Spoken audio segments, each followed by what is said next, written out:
Bonjour, je suis très heureux de vous accueillir en direct à cette septième édition des universités de la SBA.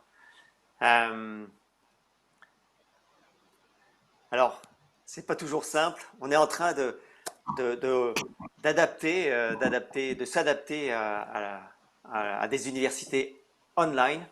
Qui nous aurait dit en début d'année que nos universités seraient uniquement online?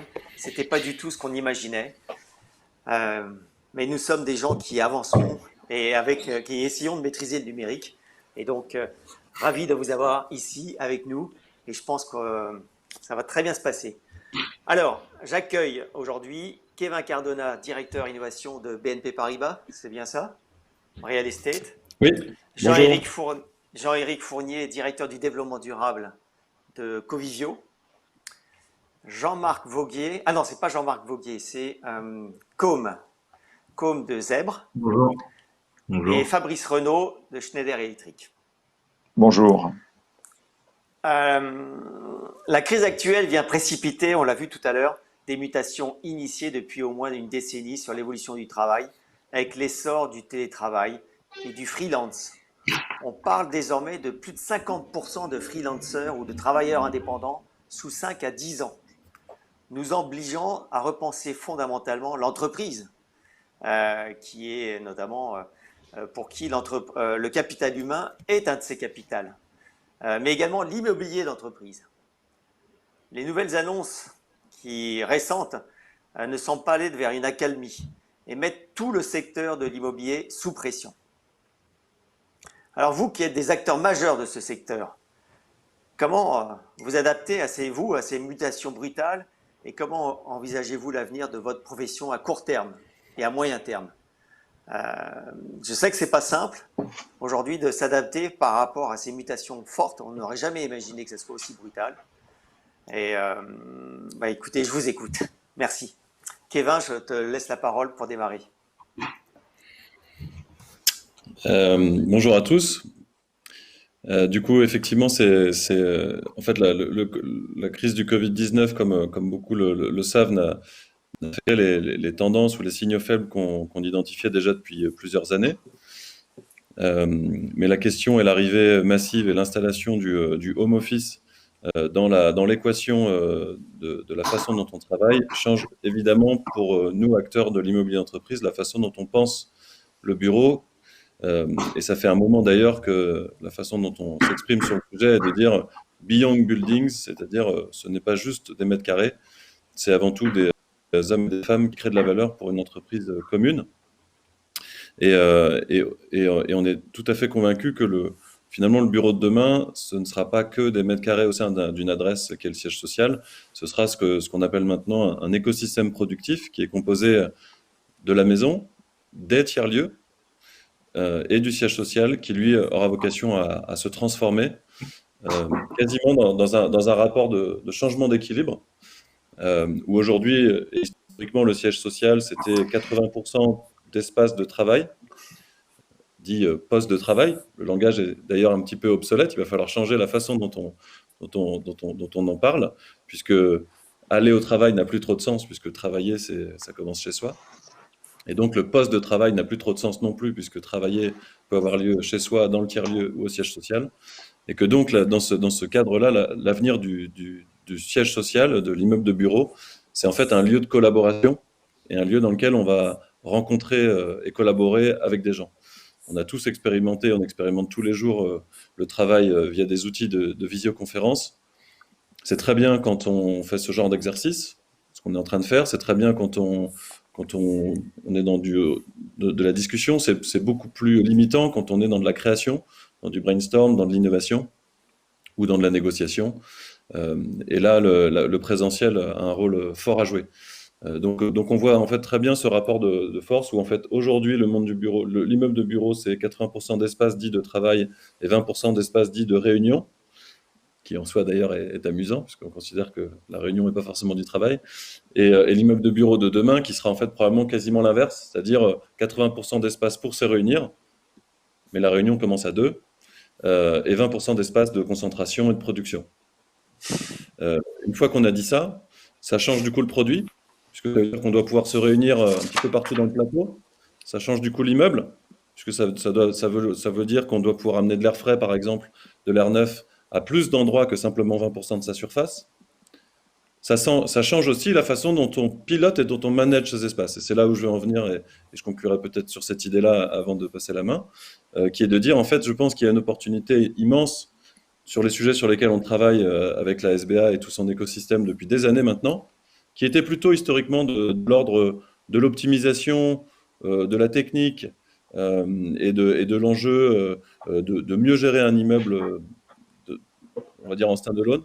Aujourd'hui, la demande, elle vient des directions des ressources humaines, des directions financières, autour de comment est-ce que je gère mieux mon écosystème productif, c'est-à-dire comment est-ce que je donne la capacité à un manager de savoir exactement ce qui se passe sur son plateau et comment ses équipes travaillent, comment est-ce que je donne la possibilité à un collaborateur qui est chez lui de pouvoir préparer sa visite physique au siège, qui devient une destination, qu'il faut du coup pouvoir réserver, qu'il faut du coup pouvoir anticiper, et qui va devoir, elle, générer des insights, c'est-à-dire un peu d'analytics, pour permettre à tous ces managers de proximité, à l'entreprise en général et au collaborateur lui-même, de mieux organiser sa journée et de trouver le bon équilibre entre être productif et être bien, et donc générer du bien-être.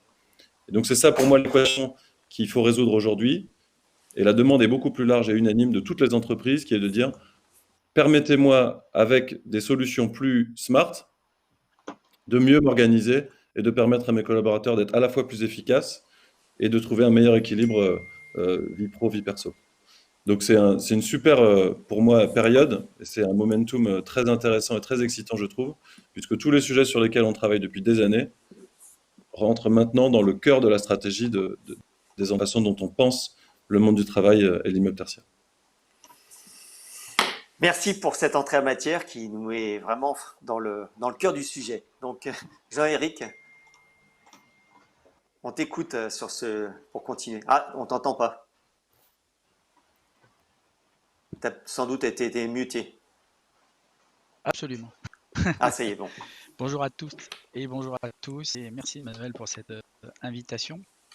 Moi je voudrais citer en préambule et très rapidement deux études qui sont très récentes et ont été publiées je crois hier ou avant-hier, réalisées par IDC auprès de 50 grandes entreprises et qui montrent que 92% des décideurs voient la crise pandémique Covid-19 actuelle comme un accélérateur de la transformation digitale.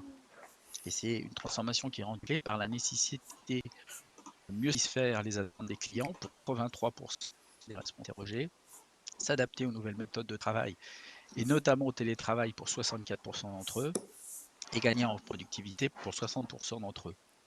On voit que c'est un accélérateur juste énorme. Il y a une étude d'ailleurs de BNP Paribas, alors je ne sais pas Kevin s'il faut dire 3 step IT ou 3 step IT, mais donc qui montre que plus de la moitié des stratégies informatiques aujourd'hui incluent le travail à domicile comme un objectif clé et 51% des entreprises d'ores et déjà prévoient de permettre à leurs collaborateurs de continuer à travailler à distance.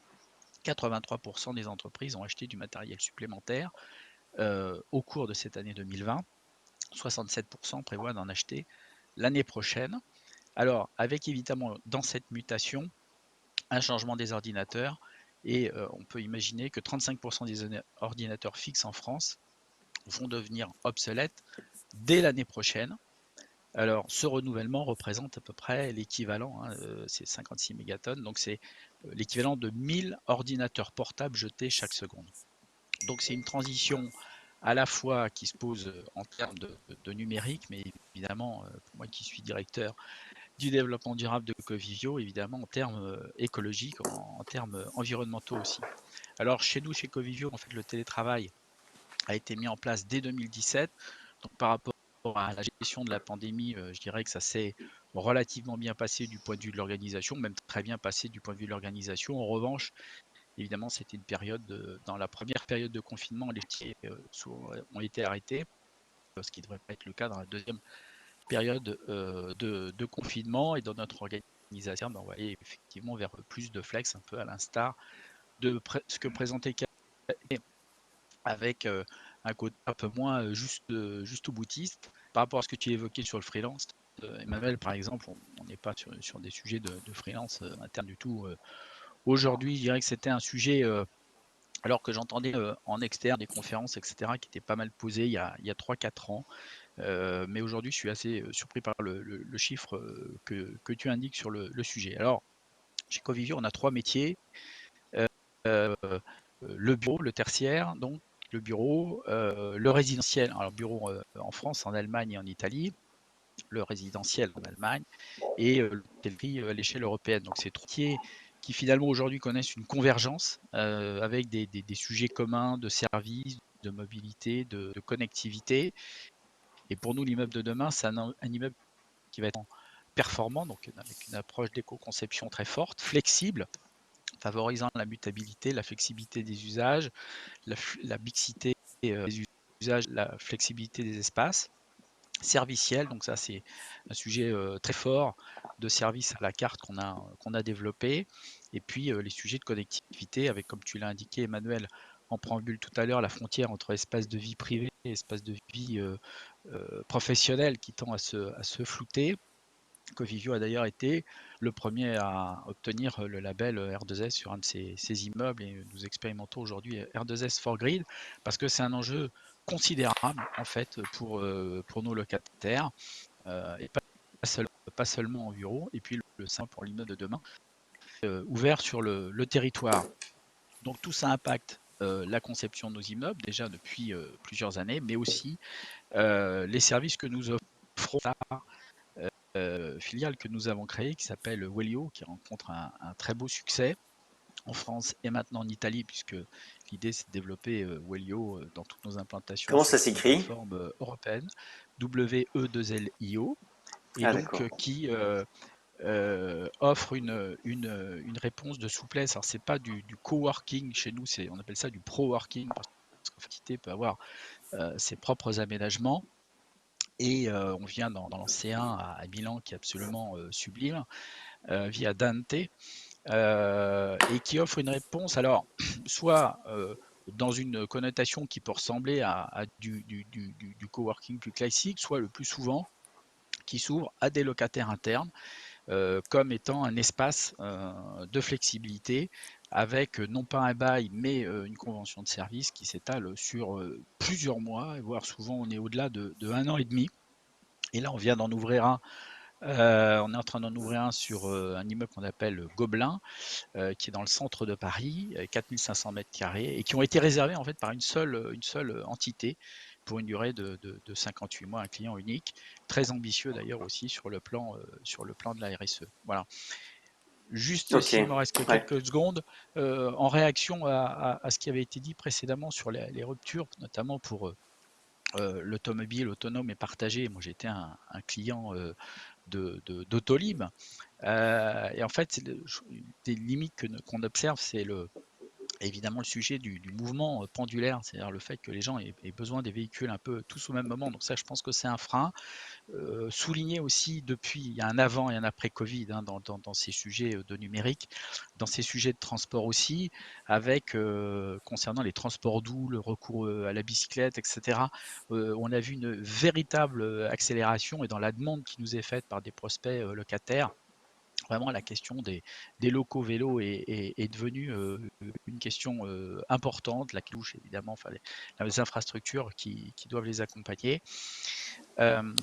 Et puis aussi dans le sujet de l'automobile, moins d'automobiles, oui, mais alors quelle reconversion pour les industries? On a le même sujet, mais en pire avec comment ces industries pourront vivre une deuxième vie ou être complètement, vivre une mutation absolument totale. Je crois que dans les questions qui ont été posées à l'échelon politique jusque-là, c'était davantage comment on revient à un trafic aérien de type avant Covid. Je crois que la bonne question qui a été posée tout à l'heure par l'intervention sur les transports, c'est justement comment, à partir de ces innovations aujourd'hui et de ce contexte nouveau, aller plus loin dans ces transformations et accompagner en fait les industries dans leur mutation. Merci, merci. Je reviens quand même à vous deux avant de passer la parole à nos deux autres intervenants, Kevin et Jean-Ric. Parce que là, en fait, en vous entendant, c'est vrai qu'il y a une problématique de mise à niveau du parc existant. C'est pas simple, c'est des investissements colossaux. Euh, alors vous, quand même, comment vous procédez à ça? Et puis, est-ce qu'il y a des risques que d'autres acteurs qui sont peut-être moins costauds que vous n'aient pas les possibilités de mettre à jour leur parc immobilier? Alors, si tu veux, je vais répondre et puis faire un premier élément de réponse.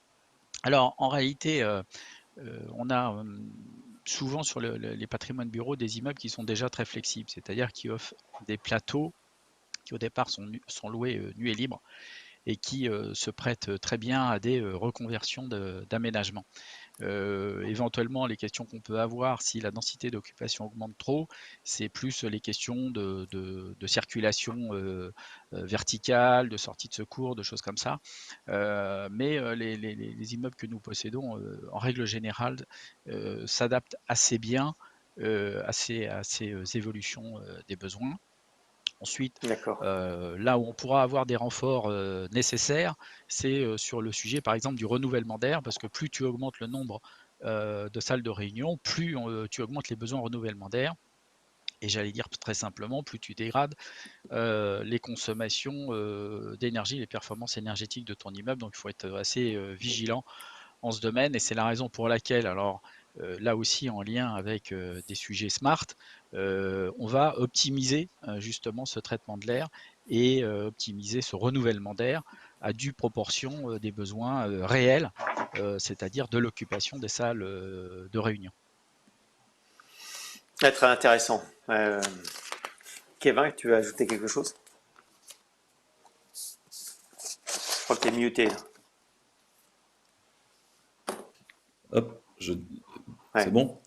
ouais, ouais. Du coup, effectivement, moi j'ai tendance à comparer un petit peu la situation dans laquelle on est avec le smart building et tous ces enjeux-là avec celle dans laquelle on était il y a 5-10 ans avec l'énergie et le développement durable. À partir le moment à partir duquel on a commencé à mesurer et à mettre en place des actions.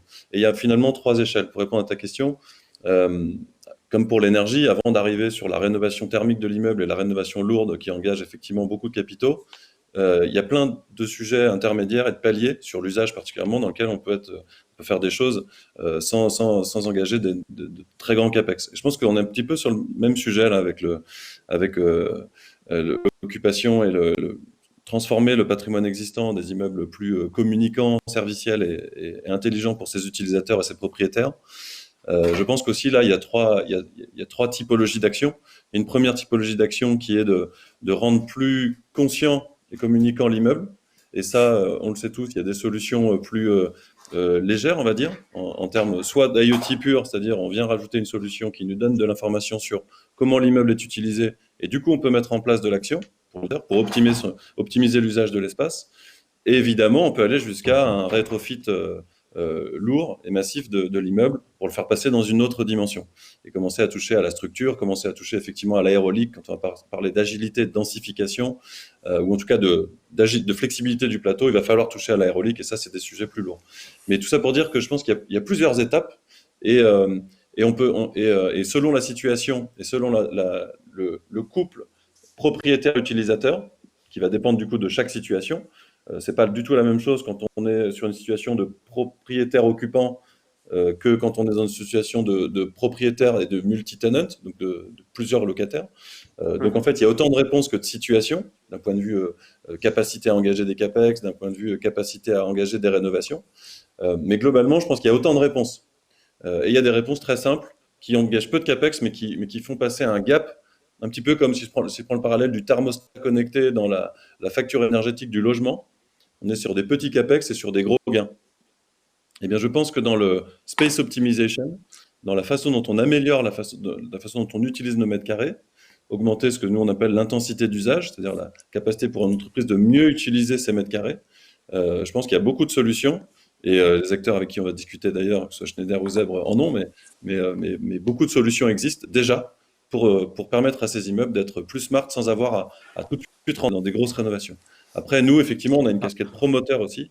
Et évidemment, on voit l'avenir de la construction neuve autour de la rénovation, de la ville qui se reconstruit sur elle-même, avec une rareté du foncier libre, on va dire, et avec du coup un enjeu de transformer le patrimoine existant.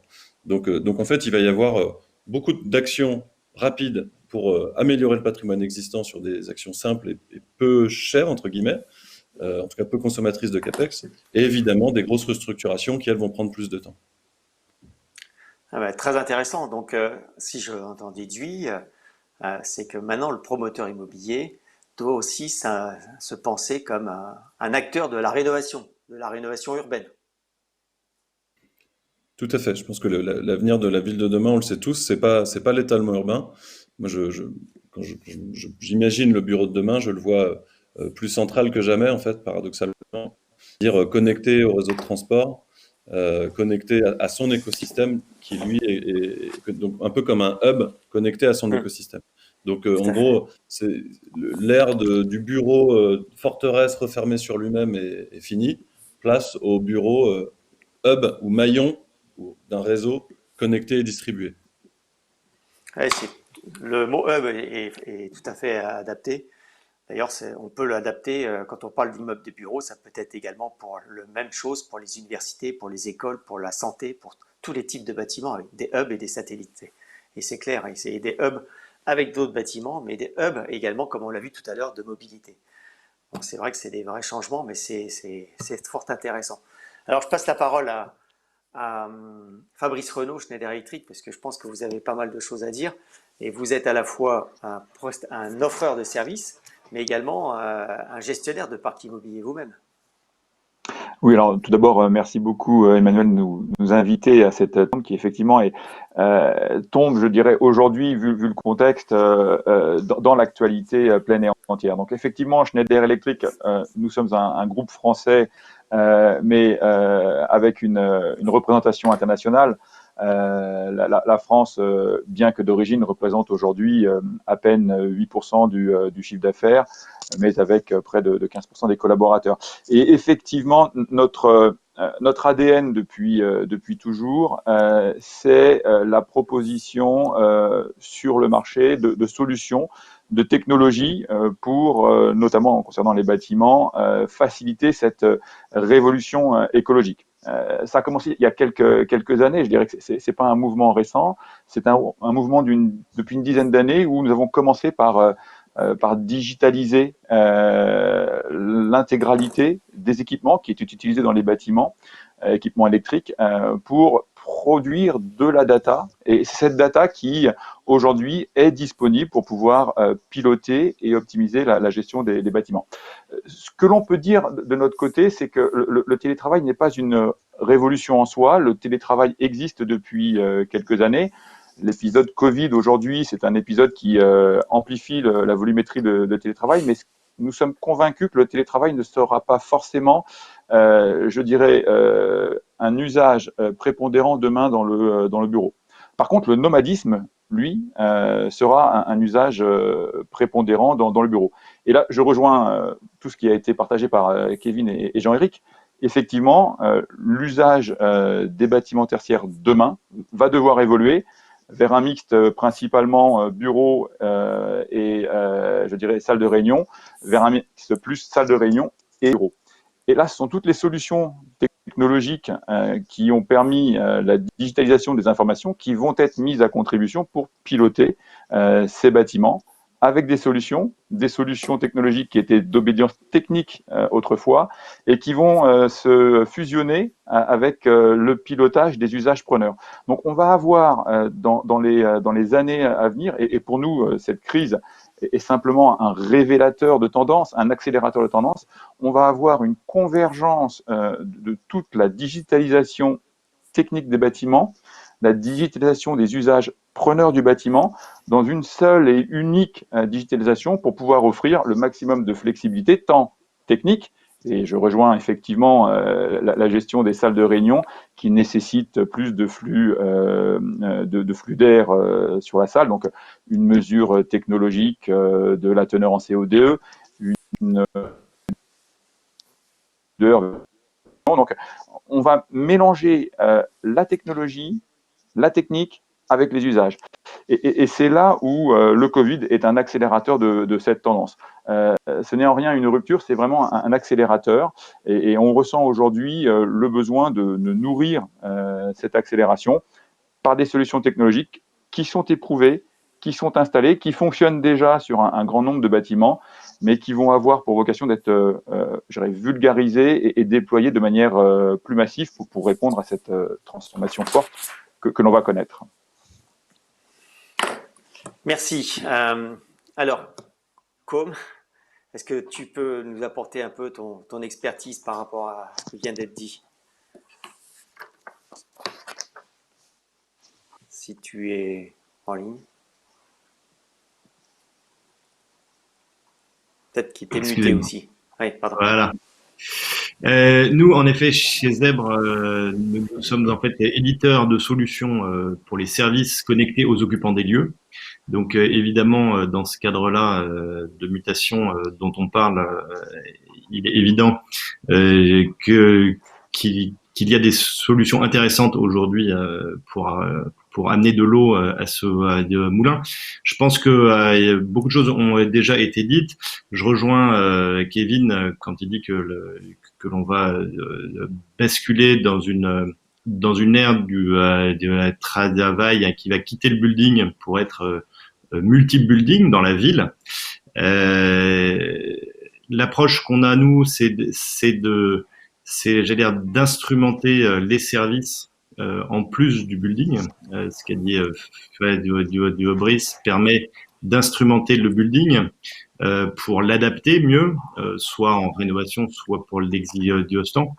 Nous, on s'attache à connecter les services. Et les services de mobilité dont on parle, eh bien en fait, ils vont commencer avant le building du bureau, traverser le building du bureau et ressortir de l'autre côté.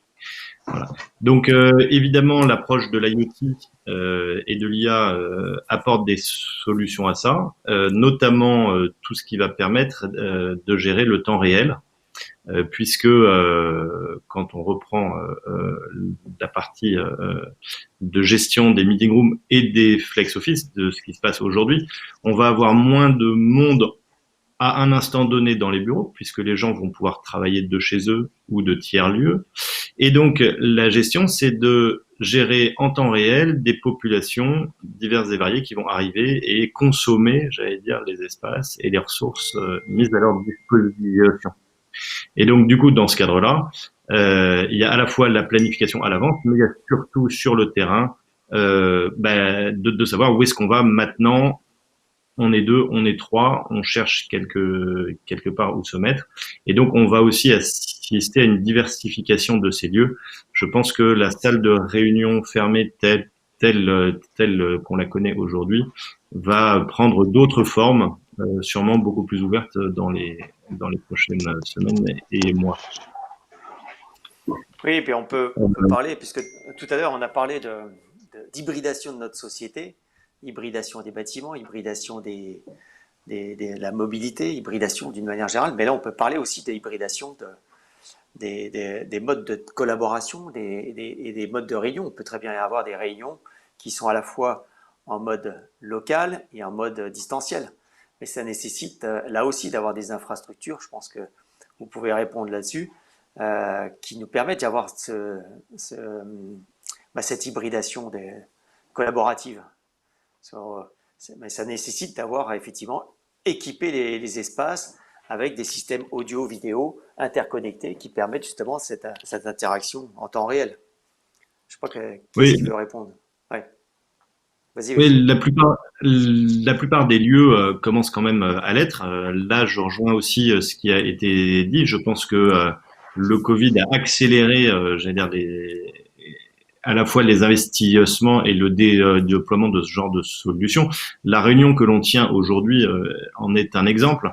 Dans nos villes, aujourd'hui, on a à notre disposition souvent la fibre, peut-être bientôt la 5G.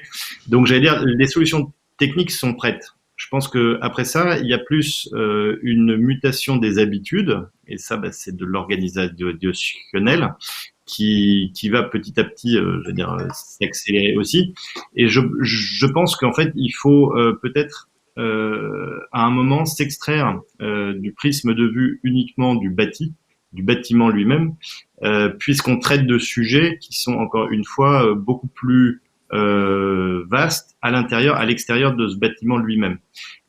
Pour y revenir mieux après, en faisant en sorte que justement il soit ready to service, donc prêt à recevoir l'ensemble des services, aussi bien du bâtiment que des services aux occupants des lieux également.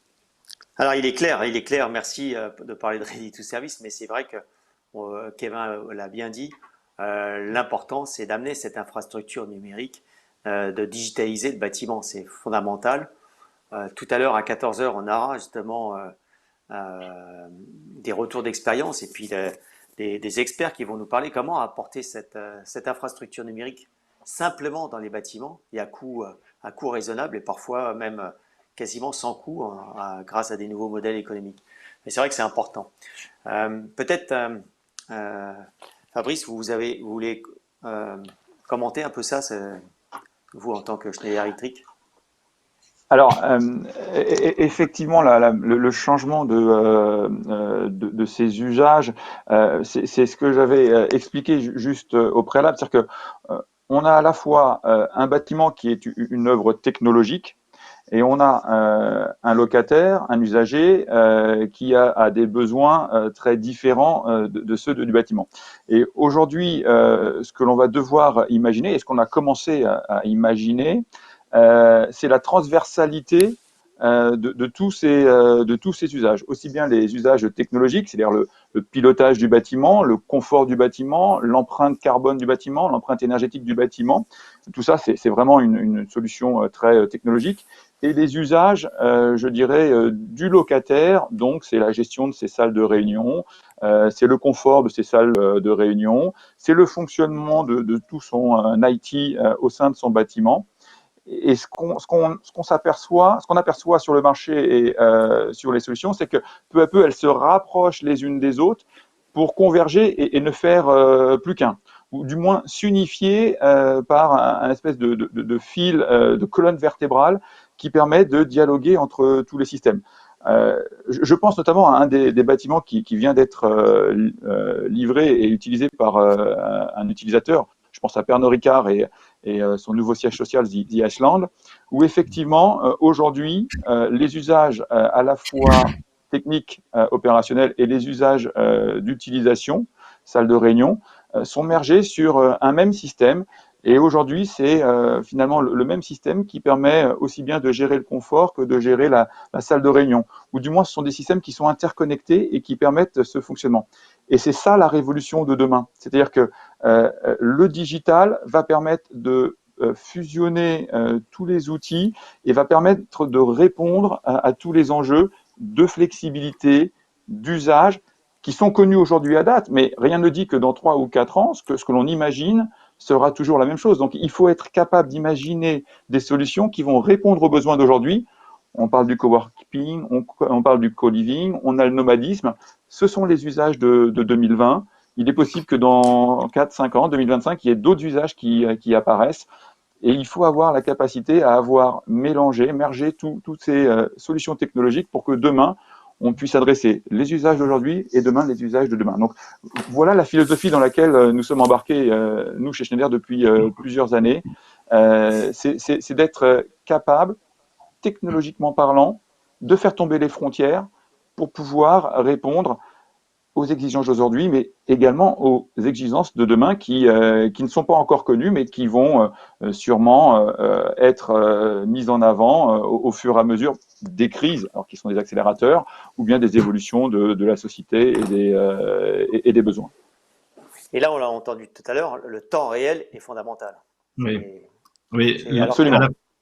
à la fois, pardon, j'allais dire le temps réel, mais également aussi l'architecture de de haute forme où on s'aperçoit que pour que cette transversalité soit possible, il faut l'avoir conçue d'une façon qu'elle accepte cette transversalité. Donc aujourd'hui, je pense que le temps des solutions verticales pour un seul usage va être un frein demain à la transversalité des usages, d'où un énorme boulot que l'on fait et également chez nous, d'être capable de prendre tout type de nouveaux usages demain pour les déployer à moindre coût et surtout beaucoup plus rapidement, avec le droit de se tromper, de réessayer en baissant les coûts. Donc c'est un peu la mort du cycle en V pour être capable justement d'y aller de façon itérative, parce que les entreprises auront elles-mêmes envie de tester ces différents usages en baissant les coûts de capex et en étant capable de les déployer rapidement à moindre frais. on est tout à fait dans l'approche R2S avec les déclinaisons servicielles. On en a mis un certain nombre de déclinaisons servicielles et il y en aura certainement d'autres, comme le disait Fabrice. Alors à ce propos, tout à l'heure Fabrice, vous avez parlé de coworking, co-living. On voit que c'est en train de la frontière entre les deux, déjà, c'est en train de se flouter. Est-ce que demain, on peut imaginer d'avoir des bâtiments où on est à la fois du co-living, du coworking, c'est-à-dire des bâtiments qui soient hybrides à la fois dans ces usages. Mais quand je dis ça, ça veut dire que c'est peut-être aussi une refonte, ça nécessite de changer les règles, les normes, parce que aujourd'hui, on distingue bien des bâtiments qui sont monolithiques pour le résidentiel, pour le tertiaire. Alors, je ne sais pas, Kevin, en tant que promoteur, qu'est-ce que vous en pensez? Est-ce que c'est un sujet sur lequel vous travaillez et est-ce que vous avez peut-être déjà des réalisations qui vont dans ce sens-là? Alors oui, tout à fait. C'est d'ailleurs tout à fait notre vision depuis 5 ans maintenant, depuis en gros les concours Réinventer Paris, puis après Inventer la métropole du Grand Paris, où en gros on développe depuis 5 ans maintenant ce qu'on appelle des macro-lots mixtes, avec du coup un enjeu de mixité des usages, de ce que les architectes appellent la chronotopie, c'est-à-dire le fait de créer des îlots urbains qui vivent, et donc de sortir un petit peu d'une sorte d'urbanisme monofonctionnel avec des endroits où on habite, des endroits où on travaille, des endroits où on commerce, et avec un enjeu de pendularité, de saturation des systèmes de transport entre les deux. Donc notre vision, elle est très, très clairement autour de l'hybridation et la mixité des fonctions au sein d'un même quartier. Et après, il y a effectivement des acteurs qui proposent ça déjà, avec qui on travaille, donc tout l'écosystème du co-living dont on a parlé. Si je prends un exemple concret qui est The Babel Community, par exemple, à Marseille, qui développe au sein de la même verticalité à la fois du coworking, à la fois de la restauration, en fait, trouve déjà une forme de solution à la fois technico-administrative, juridique à cette problématique, et qui opère ce lieu-là, qui nous semble très pertinent. Une autre tendance qu'on voit évidemment particulièrement en ce moment qui s'accélère, c'est les gens qui viennent plutôt de l'hôtellerie et pour des raisons de remplissage et de résilience de leur modèle économique, vont avoir tendance à ouvrir une partie de leurs infrastructures plutôt destinées à la nuitée, à la journée, c'est-à-dire d'ouvrir une partie des hôtels pour en faire des bureaux particulièrement, ou des gens qui viennent plutôt de l'appart-hôtel qui vont aller vers le co-living. En gros, ce qu'il faut comprendre, c'est que le sous-jacent résidentiel est très résilient dans cette crise, et que du coup, il y a une volonté du monde des investisseurs immobiliers d'investir dans des formats plus hybrides de façon d'habiter la ville, ou de façon de travailler, et donc avec des infrastructures qui permettent cette hybridation des usages pour une question vraiment de résilience aussi du modèle économique de ces acteurs. Ouais, très bien, ouais, effectivement, c'est une vraie mutation. Mais quand on parle justement de cette hybridation du bâtiment, tu viens de le dire, c'est hybridation de la ville, c'est-à-dire qu'on est obligé d'aller à l'échelle du quartier pratiquement. Alors, il faut faire Parce que attention à une chose, me semble-t-il, c'est dans cette hybridation, c'est aussi le fait que les immeubles vont devenir progressivement davantage producteurs d'énergie et pas seulement consommateurs d'énergie. Et que dans ce jeu, on va avoir une interaction entre les immeubles et aussi, on peut le dire, une interdépendance. Donc il ne faut pas créer un nouveau schéma qui serait gelé et qui serait sclérosé avec une organisation, une répartition dans l'allocation des différentes typologies d'usage qui sera ensuite un frein à l'évolution. Je crois que les sujets qu'on se pose aujourd'hui dans le domaine du bâtiment et de l'immobilier sont assez différents de ceux qu'on avait en tête il y a 10 ans, et je pense que tout ça va évoluer très très vite sur la question du Covid et notamment de la redensification, augmentation de la densité d'occupation, notamment en bureau. Il y a aujourd'hui aussi des preneurs ou des candidats preneurs qui, eux, s'inquiètent justement des distances physiques. Et il ne faut pas penser que les démarches ou les demandes qui nous sont exprimées sont absolument monolithiques. C'est encore loin d'être le cas. Et peut-être même qu'on va voir apparaître des modèles très différents en fonction, pas seulement des cultures d'entreprise, mais aussi des secteurs professionnels. C'est certainement aussi une possibilité, et en sachant que on est dans un schéma où les locaux sont un élément d'attractivité de plus en plus fort vis-à-vis de jeunes talents et vis-à-vis des talents en général. Et donc l'immeuble a un effet vitrine pour l'entreprise qui était déjà le cas. Jusque-là, en termes de notoriété, notamment vis-à-vis de ses clients ou vis-à-vis d'un certain nombre de parties prenantes, mais c'est devenu aussi un élément d'attractivité, c'est-à-dire un lieu où il fait bon vivre. Et ce que l'on conçoit chez Covivio, nous sommes développeurs, un développeur important, puisque en fait, nous avons un pipeline de plus de 8 milliards d'euros. C'est pour nous un enjeu clé, évidemment. Alors Fabrice, merci pour ces précisions. Fabrice, on a échangé hier encore à ce sujet. Et vous-même, vous dites que chez Schneider, vous réfléchissez justement à avoir des bâtiments qui soient, qui respectent enfin, qui aillent dans ce sens de l'hybridation. Alors, effectivement, c'est ce que Schneider est à la fois un fournisseur de technologie, mais c'est aussi un utilisateur d'espaces tertiaires. Alors pour ça, nous avons deux bâtiments emblématiques sur la région parisienne, le siège social à Rueil-Malmaison de plus de 30 000 m², et nous deuxième bâtiment récemment livré de près de 26 000 m² à Grenoble. Et effectivement, au-delà de ces deux bâtiments, nous avons aussi une cohorte de bâtiments, alors soit tertiaires pour les actions commerciales, soit industrielles, soit logistiques. Donc nous sommes aussi un gros utilisateur, et le Covid a généré effectivement une façon de repenser l'immobilier d'aujourd'hui, mais également de demain. Alors il ne l'a pas radicalement transformé. Comme je vous disais, le télétravail était déjà ancré dans notre ADN. Le Covid l'a simplement factualisé et l'a rendu vraiment lisible. Mais c'est plus le nomadisme qui amène à repenser l'immobilier de demain. Et effectivement, les équipes du real estate chez Schneider Electric cherchent à penser la façon dont demain nous allons gérer les bâtiments. Pour répondre à ce que disait Jean-Éric, effectivement, les bâtiments de demain sont aussi des bâtiments qui sont autoproducteurs de leur propre électricité. Je prends par exemple notre bâtiment sur Grenoble, Newton City, où effectivement nous avons des panneaux photovoltaïques, nous avons des éoliennes et nous avons une gestion intelligente pour pouvoir à la fois produire cette électricité, la revendre et éventuellement sur le réseau si nécessaire en fonction des tarifications. Et ça s'inscrit dans cette évolution, alors plutôt côté empreinte carbone et pilotage énergétique.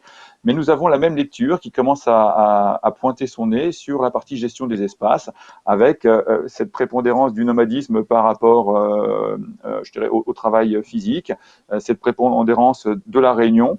Et est-ce que demain, le co-living fera partie aussi des sujets ?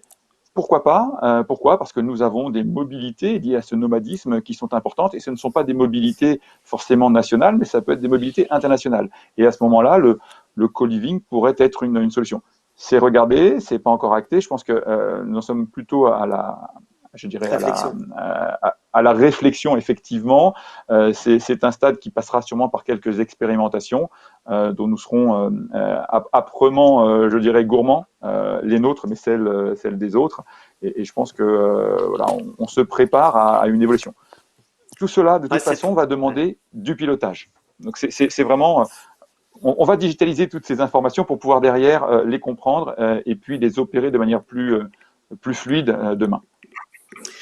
C'est très intéressant ce qui vient d'être dit.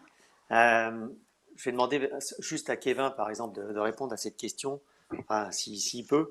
Parce qu'en fait, on voit que cette hybridation pose un problème, je pense, normatif et législatif. Parce qu'en fait, aujourd'hui, les normes ou les législations sectorisent effectivement des bâtiments pour le résidentiel, pour le tertiaire, les parkings. Également, enfin, il y a des bâtiments recevant le public, des bâtiments qui sont privés. Donc, on a aujourd'hui une législation qui peut être un frein à cette hybridation ou à cette mixité. Je le vois pour le partage des espaces et je le vois également pour le partage de la mobilité. Qu'est-ce que tu en penses et comment on peut faire bouger les lignes là-dessus? Mais si d'autres veulent Alors, répondre, n'hésitez pas.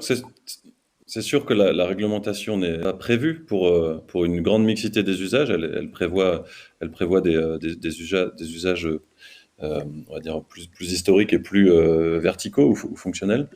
Mais il y a des solutions. C'est-à-dire qu'aujourd'hui, ça nécessite parfois des innovations ou une façon de poser, par exemple, à la façon opérée ou d'inventer des nouveaux modèles contractuels entre les différents opérateurs. Mais les solutions existent pour faire cette hybridation. Donc faut pas le voir comme un frein. Je pense que c'est une contrainte, c'est vrai qu'il faut la prendre en compte dans l'équation, dans la façon dont on va concevoir les choses. Mais la réglementation actuelle nous permet quand même de faire cette hybridation. Encore une fois, Babel Community à Marseille marche très bien et a trouvé son modèle de fonctionnement.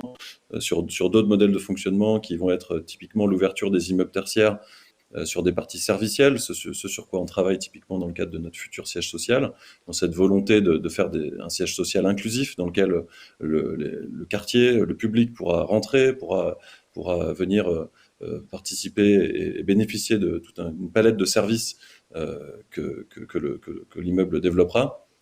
On parle de la mobilité, on parle de la restauration, on parle de différents services. Donc après, c'est effectivement juridique qu'on invente, mais la réglementation permet de faire des choses. Il y a quelques petites zones sur la question, par exemple, commerciale qu'il faut traiter, mais aujourd'hui, voilà, on trouve des solutions, quoi. Donc, il ne faut pas le prendre comme un frein. Moi, je pense qu'il faut vraiment aller dans cette direction-là.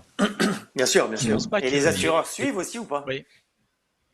C'est toujours une question qui revient. Là encore, c'est une question aussi de négociation. Quand on se pose la question, par exemple, de l'accès au parking, on a fait toute une étude en interne sur l'ouverture de nos parkings de notre asset manager soir et week-end. C'est tout de suite une question qui se pose, mais il y a aussi des réponses. Donc il y a des assureurs qui proposent des assurances dédiées. C'est toujours en fait une question de gestion du risque. Donc à partir du moment où on a bien posé, bien délimité le risque, on est capable de le couvrir.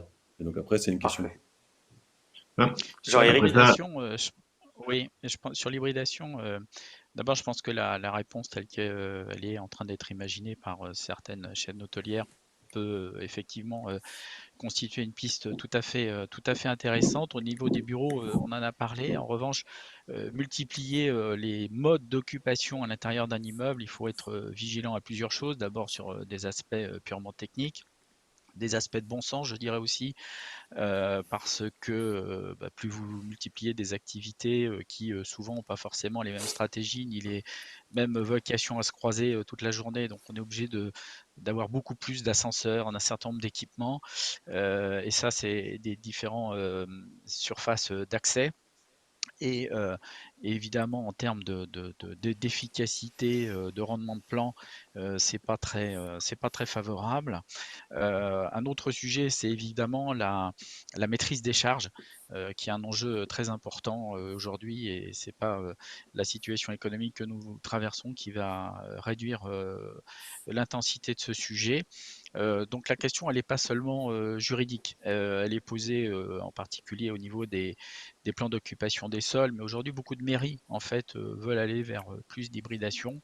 Alors c'est vrai que les réflexes jusque-là ont beaucoup été en termes de marché, c'est-à-dire installer un immeuble de bureau plutôt dans un marché de bureaux et un immeuble résidentiel plutôt dans un marché résidentiel avec autour des écoles, des crèches, des infrastructures qui vont avec le résidentiel. Et donc la question qui est posée avec cette hybridation, c'est aussi la question des services alentour, comment on est distribué. Moi qui vous parle, j'habite à Rueil-sur-Seine, dans un environnement où j'ai 60% de bureaux et 40% d'habitation.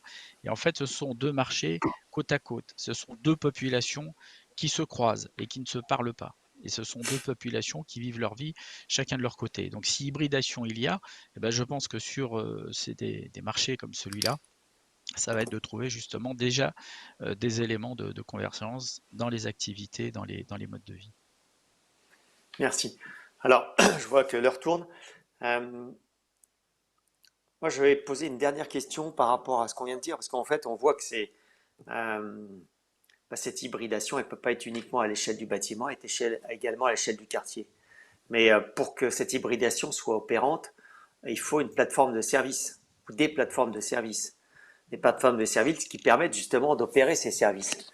Et donc là, ma question, c'est de dire, est-ce qu'on peut imaginer une plateforme de service qui soit à l'échelle du bâtiment, mais qui soit également à l'échelle du quartier, qui permette de partager ces espaces, la mobilité, et avoir différents usages, répondre à ces problématiques d'usage.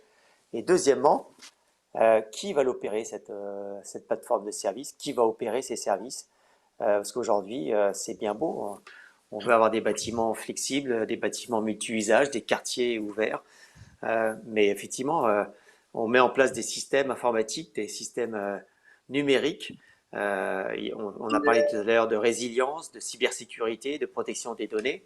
Donc il faut qu'à la fois qu'il y ait des tiers de confiance et puis des opérateurs de services. Alors tout à l'heure, vers les 15h, 16h, on aura une conférence, enfin un atelier débat là-dessus. Mais ça m'intéresserait de vous écouter aujourd'hui sur ce sujet. Ben, oui, côté, j'allais dire plateforme, il faut évidemment que la plateforme technologique permette à tous ceux qui déploient des services de venir dessus. Donc, c'est l'ouverture qui va primer. C'est-à-dire que moi, je distingue la partie technologique et les acteurs de services qui se créent tous les jours nouveaux. Et puis après, il faut en effet que la plateforme ne soit pas une plateforme, encore une fois, du building, d'un seul building en particulier. Il faut des plateformes de services dans lequel les buildings jouent leur partition, dans lequel les acteurs jouent leur partition, les services et les usagers. Donc, j'allais dire, si encore une fois, c'est étant donné que l'on souhaite traiter des sujets de services hybrides à une échelle multi-bâtiment ou de la ville, ou de plusieurs villes, ou de plusieurs pays d'ailleurs, eh bien en fait, il faut que cette plateforme soit à l'extérieur du bâtiment lui-même, voilà, pour aller opérer beaucoup plus large, beaucoup plus vaste, j'allais dire. Bon, ben merci. Fabrice, qu'est-ce que vous en pensez? Oui, vous positionnez là-dessus? On n'a pas la réponse totale, mais par contre des éléments de réponse. On parle finalement de plusieurs plateformes qui vont chacune gérer des sujets différents. À l'échelle d'un quartier, ça peut être la gestion énergétique de ce quartier, le microgrid de ce quartier. Ça peut être un ou deux bâtiments tertiaires qui auront des usages de bâtiments tertiaires. Ça peut être éventuellement des ensembles à usage, je dirais, résidentiel. Donc on a une multiplicité d'usages Et pour nous, la lecture que nous en avons, c'est que finalement, chaque usage a sa propre plateforme. Et pour pouvoir avoir, je dirais, une fonctionnalité transverse, il faut que ces plateformes aient la capacité à être cohérentes les unes avec les autres pour pouvoir dialoguer et échanger des informations. Donc, c'est plus la cohérence globale de ces plateformes qui va permettre d'échanger ces informations.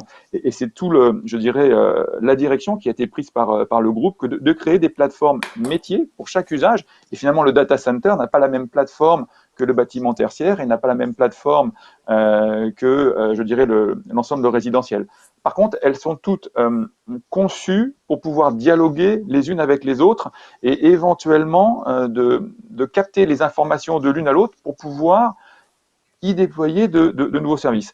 Ça, c'est pour nous la solution ultime qui permettra de répondre à ces engagements. Alors, chez nous, on l'a appelé sous le nom de écostructure. Donc, c'est cette logique de plateformes multi-usages qui vont pouvoir être connectées. Après, il y a une deuxième réponse, parce que là, on parle de technologie, mais il y a la notion de l'opérateur. Alors, je me permets de prendre juste une petite casquette que j'ai sortie, enfin, j'ai enlevé de ma tête la semaine dernière, où je dirigeais une filiale de Schneider Electric qui était un Smart Building Operator. Et en fait, c'est aussi une des voies de réponse. C'est-à-dire que toutes ces solutions technologiques vont nécessiter d'avoir des opérateurs dédiés et compétents. Parce qu'effectivement, c'est une certaine technicité. Et pour pouvoir être efficace, pour pouvoir être, je dirais, opérant de manière transparente, il va falloir avoir des opérateurs dédiés, qui maîtrisent les coûts. Et là, je rejoins ce que dit Jean-Éric, c'est qu'effectivement, il ne faut pas avoir une envolée des coûts vers le haut, donc notamment les charges pour les bâtiments. Il va falloir contraindre ces coûts. Et c'est par, je dirais, des opérateurs efficaces, formés et compétents qu'on arrivera à avoir tous ces systèmes qui seront transverses et qui seront opérés de manière, je dirais, efficiente et efficace. Merci Fabrice. Juste un petit commentaire. Ce matin, David Maga a parlé du jumeau numérique du bâtiment et du quartier, vers lequel convergent toutes les données du bâtiment et du quartier, et sur lequel vont se plugger les plateformes de services pour opérer des services. Est-ce que ça, c'est une vision que vous partagez? Mais le jumeau numérique fait partie de l'ensemble de ces plateformes.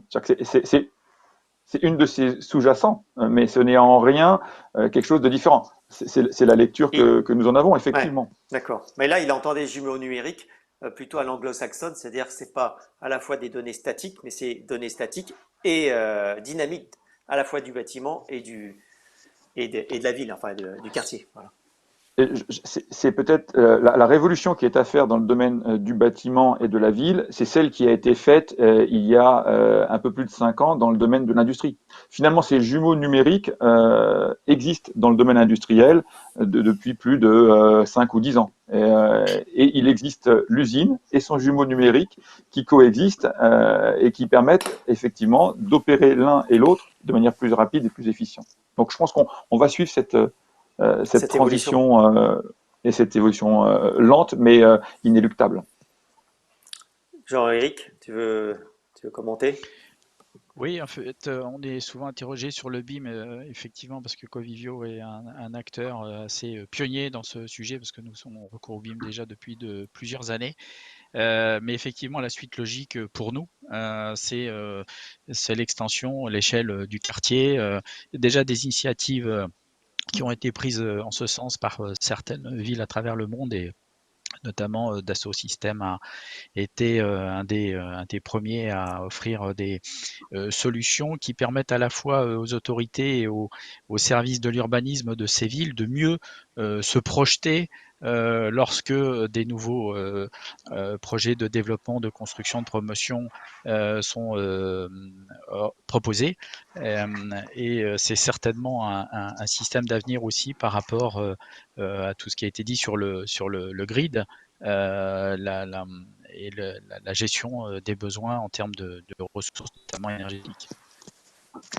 Et vous, Covivio, juste 2 secondes, vous pourriez vous positionner comme ce tiers de confiance là, qui est en charge justement de ce jumeau numérique? Alors, je n'ai pas de réponse toute faite.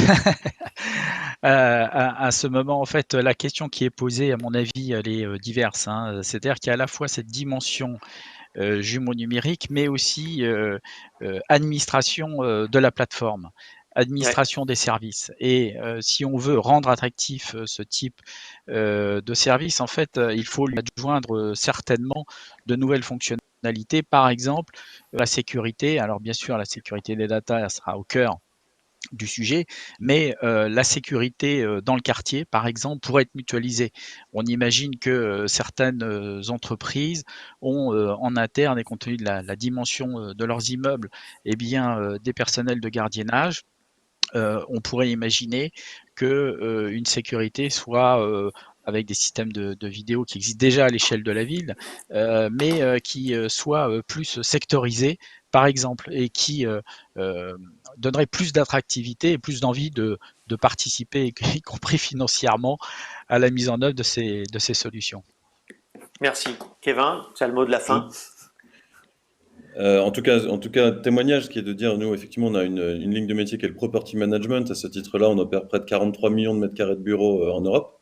Donc, effectivement, c'est une ligne de métier qui se positionne entre, on va dire, l'univers des propriétaires et l'univers des utilisateurs pour pouvoir gérer, en fait, cette interface. Ça pose la question, effectivement, donc, l'opérateur, c'est un positionnement sur lequel ils pourraient être. Ils ne le sont pas encore. Par contre, on a créé en interne une plateforme qu'on a appelée PDI, qui est Property Data Insight, qui, moi, en fait, me pose la question de l'enjeu de ces plateformes. Pourquoi est-ce qu'on va faire demain des plateformes comme celle-ci? Il me semble que la technologie est plus avancée, en fait, que les usages. C'est-à-dire qu'en gros, la technologie à date nous permet de tout faire. La question, c'est la gouvernance et le modèle économique. C'est-à-dire pourquoi on le fait et pour quelle création de valeur. Et à ce titre, je pense que l'une des créations de valeur qu'il faut aller chercher, c'est justement la génération de ces insights, c'est-à-dire de ces données cumulées qui créent de la valeur ajoutée et qui permettent de prendre des meilleures décisions, qui permettent de mieux gérer justement une ville, mieux gérer ses flux, mieux gérer ses réseaux, mieux gérer sa sécurité, ainsi de suite.